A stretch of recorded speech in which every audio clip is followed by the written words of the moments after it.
So in the islands, we have a term haole, which means foreigner, literally, in Hawaiian. But a lot of local people nowadays use it to mean specifically white people, and I've even had some friends who use it only for people who are naturally blonde. And there is this local joke that haoles are breathless because ha means breath and ole means none.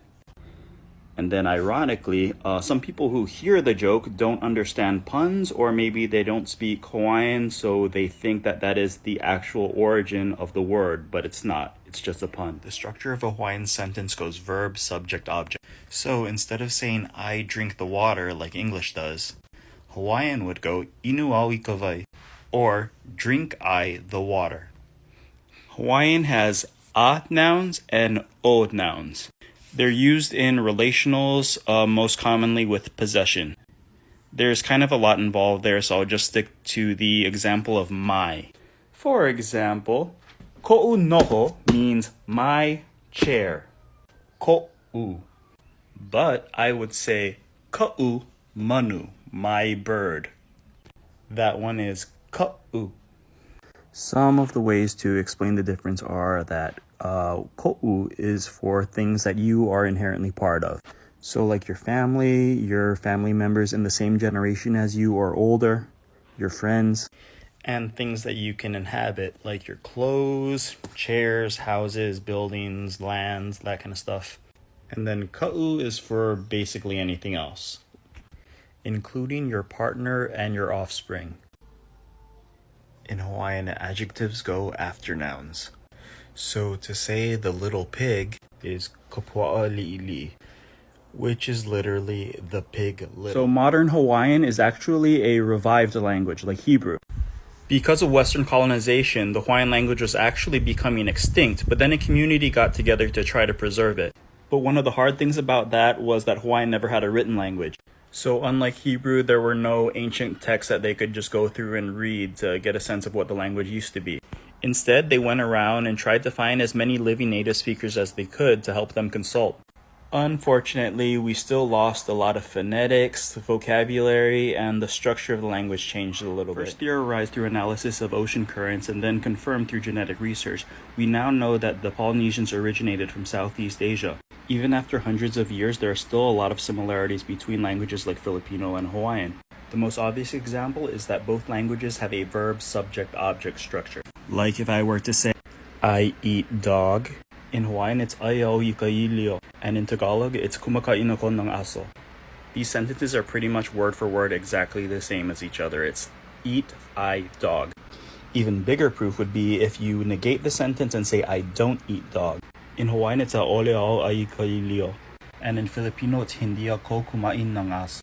Word for word, both of those sentences are no, I eat the dog. Because in both languages, when we do a negative, the subject pronoun moves in front of the verb.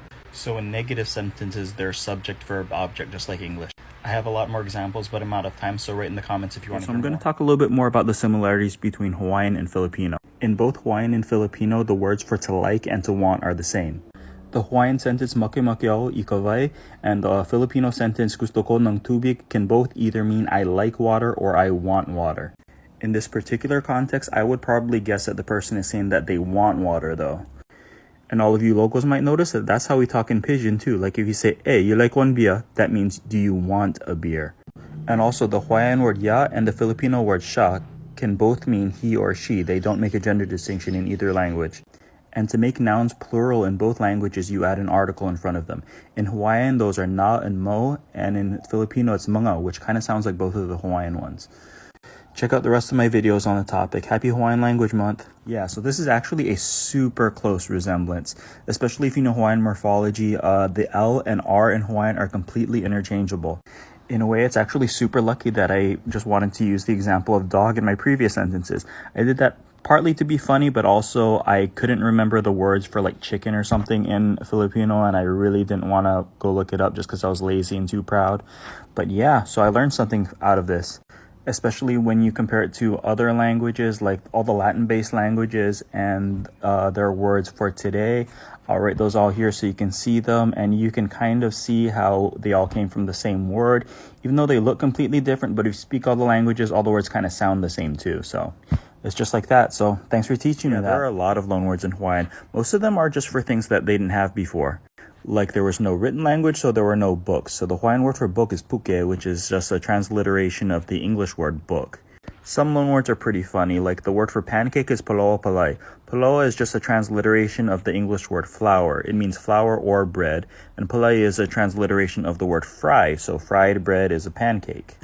And of course, the ancient Hawaiians didn't have computers, so one word you could use in Hawaiian for computer is komepuila, which is just a transliteration of the English word computer.